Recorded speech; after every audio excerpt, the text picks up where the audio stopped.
So when we listen effectively, we try not to judge or criticize. One of those things is that, have you ever been involved in a conversation where people cut you in midstream? You're not done yet. And what do you say? Would you let me finish?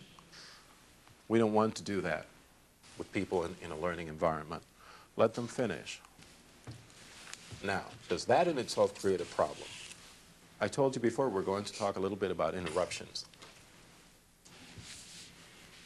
Does anything come to mind here in terms of explanations?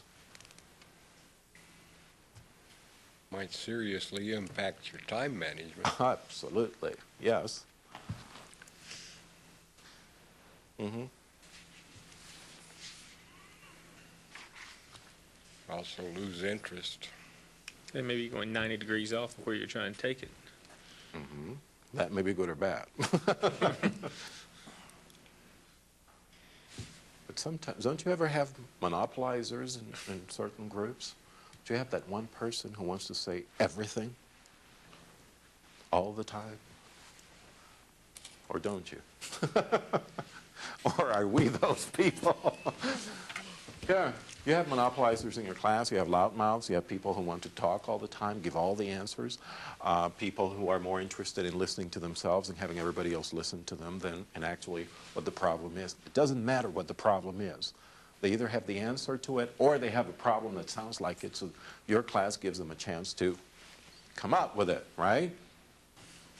Notice that I'm linking being able to listen effectively to being able to determine whether or not it's a legitimate question, explanation, whatever it is.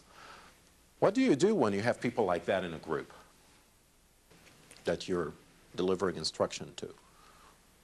Have you had that experience? No? Have you had the opportunity to deal with it? What do you do in a group when people do that? Have you ever been in a group where there are 6 or 7 people in a meeting? Somebody does that. Well, if what they're presenting it contributes to the discussion, it's okay. But if they're just talking to hear themselves talk, you need to politely cut them off somehow or draw other people into the discussion. Ask pointed questions to other people to get them involved. That's one way, yes. If they keep interrupting you, what I sometimes do is I speak in a louder tone of voice and talk over them. Let them talk, but I will talk louder so that my voice comes out higher than theirs. And maybe they will back off when they realize that I'm not able to complete my thought. And is that always effective? Not always, but it does work.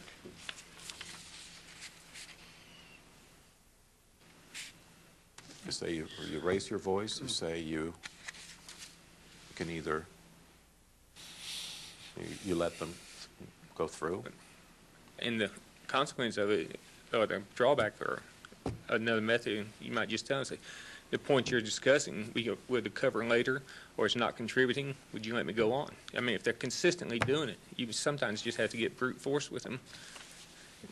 Politely tell them to shut up. So in other words, what you're saying is that, yes, I hear what you're saying. What you're saying is that when people just cannot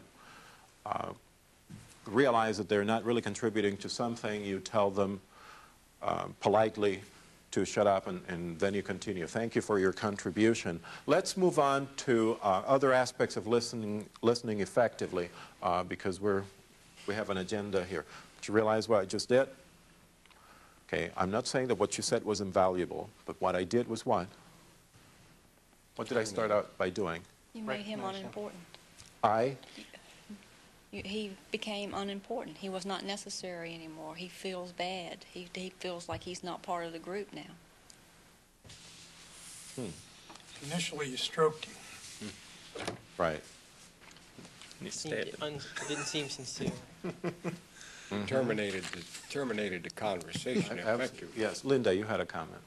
Well, not really on this discussion that's going on right now, but another method is to throw it open to the class for their opinions, because you'll find many times if he or she is irritating you, they're also irritating the rest of the class, and the class can more effectively handle that person than you as the facilitator can. True. Well, what I did with Kent is one of the techniques other people recommend for cutting out people who are not contributing anything to the group in a discussion and still being able to go on. And you feel I that don't it think doesn't it's right. work, that what you actually accomplish is to offend the person. You degrade the person. Now, what if the person had been monopolizing your discussion for 30 minutes, producing completely unimportant comments? What I usually do, if that happens, is I will pull them aside and talk to them privately, rather than embarrassing them in front of everybody. That's an important idea, too.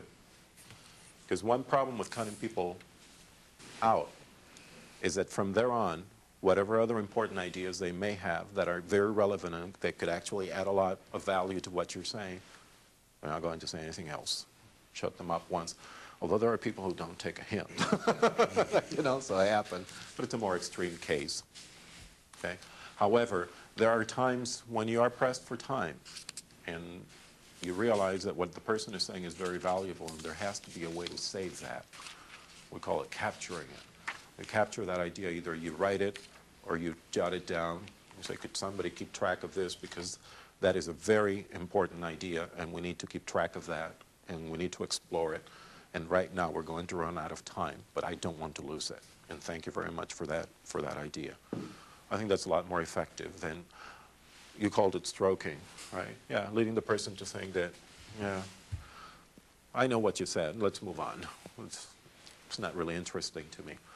Have you ever had college professors who did that? I always use them as an example because I actually had a teacher who did that. And I never wanted to talk in his class because I was afraid that after my third sentence, he'd repeat everything I had just said, only to let me know that he was tired already of listening to me and he had to go on. Okay? It's a very demeaning way of dealing with people. Okay?